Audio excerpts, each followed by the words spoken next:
တို့ဆိုဘယ်တအားမှမဝင်ဘူးတရားတခါမှတရားစကားမဝင်ဘူးဆိုတဲ့လူလည်းရှိတယ်အဲ့လိုလူမျိုးတွေအတွက်ပြောရမယ်နော်ထိုင်းနေစဉ်မှာအာထုတ်ပုံကို2မျိုးလောက်ပြောခြင်းတယ်ပထမတစ်မျိုးကဝင်လေထွက်လေကြောင့်ဖြစ်တဲ့ထိမှုကိုဒလဇက်လိုက်သိတဲ့နေနော်စိတ်ကလေးကိုလျှော့တာခန္ဓာကိုယ်အခြေအနေနော်အစဉ်အပြေဆုံးအနေအထားမျိုးလေးနဲ့ထိုင်ဟုတ်လားပြီးရင်ဝင်လေထွက်လေကြောင့်ဖြစ်ပေါ်တဲ့ထိမှုကိုလိုက်သိမယ်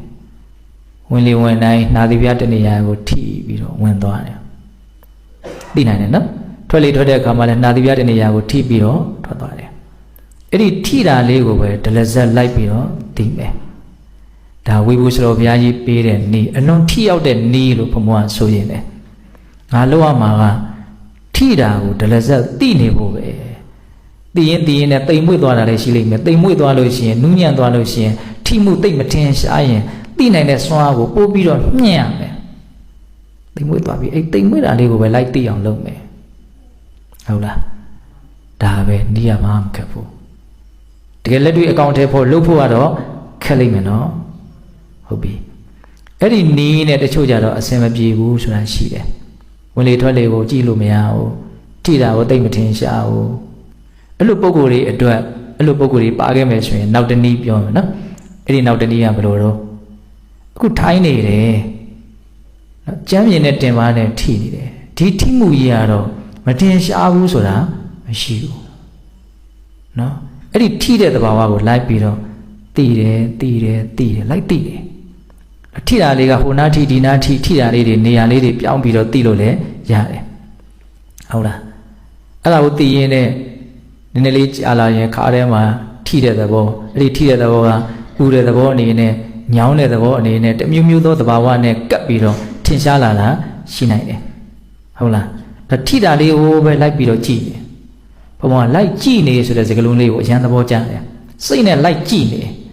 လိုက်ကြည့်တာဒီပင်လဲအဲ့ဒါမလုပ်တာတော့အဲ့ဒါကိုတိနေတာလို့မဆိုနိုင်ဘူးလားခုနပါဠိတော်လေးကိုသတိထားကြည့်ဧထပတ္တိမံပတ္တထဣမံပတ္တထဆိုတာကြည်ကြကုန်လို့အဓိပ္ပာယ်ရတယ်အဲ့ဒါကိုဗမာတွေကတရားအထုတ်တဲ့နေရာမှာကြည်တယ်လို့မသုံးဘူးဘလို့သုံးလိုက်တော့ရှုတယ်တဲ့ဟောတရားရှုမှတ်ပွားများတယ်စကလုံးလေးတွေရဲ့အဓိပ္ပာယ်ကိုနားလည်မှုလွဲမှာဆိုလို့နော်ကြည်တာရှုတာအတူတူပဲတကယ်လိုရင်းအဓိပ္ပာယ်ကသိခိုင်းတာဒါပေမဲ့စိတ်နဲ့သိခိုင်းတာကိုပို့ပြီးတော့ရှင်းအောင်ဘုံဘွားကြည်တယ်လို့ပြောလိုက်တာဒါပေမဲ့ပဂတိမျက်စိကမလုပ်တာတော့မိတ်ထားတာနော်တပံနဲ့ပဲလှမ်းကြည့်တာနော်စိတ်နဲ့ပဲကြည့်တာပေါ့ဟုတ်ပြီနော်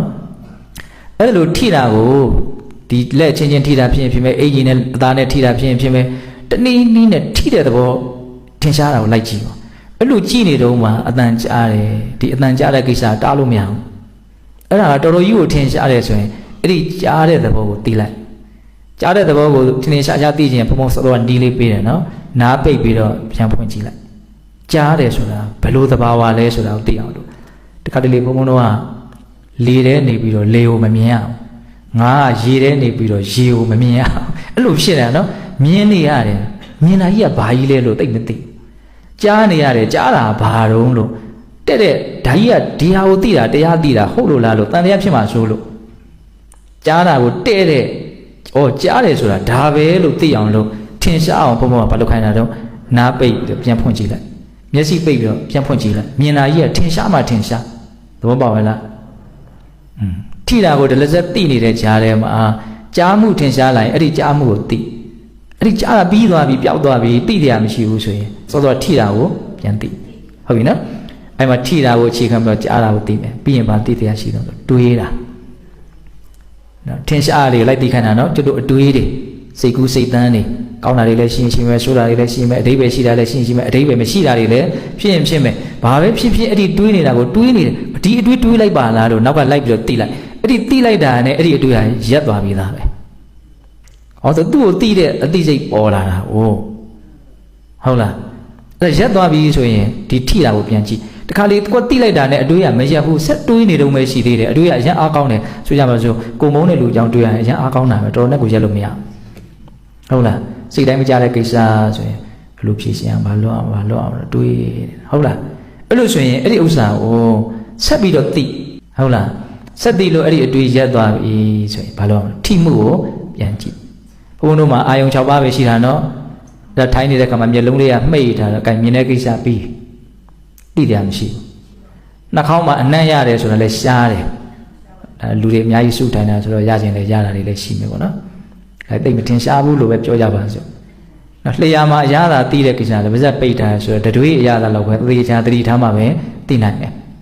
ဒါဘုန်းဘုန်းတို့မှာထင်ရှားတာအာယုံ6ပါးမှာပါတော့ထိတာရဲ့ကြားတာရဲ့တွေးတာရဲ့နောက်ထပ်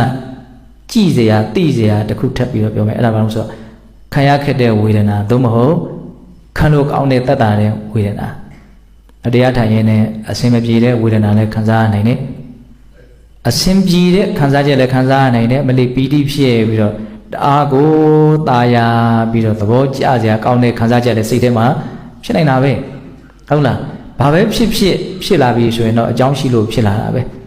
အဲ့ဒီဖြစ်လာတဲ့တရားကိုလိုက်ပြီးတော့ကြည့်မယ်ဝေဒနာ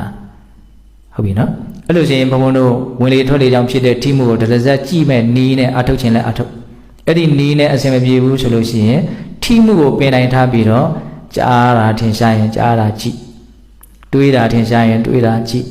ချမ်းသာတာဆင်းရဲတာထင်ရှားရင်ချမ်းသာတာဆင်းရဲတာကိုကြည့်အဲ့ဒါတွေမထင်ရှားဘူးဆိုရင်ဘာကိုပဲကြည့်မလို့ထိတာကိုပဲပြန်ကြည့်ထိတာကတော့ပင်တိုင်းထားလိုက်ပေါ့နော်ဟုတ်ပြီနော်အဲ့ဒီနီးနဲ့ဘုံတို့အထုတ်ကြမယ်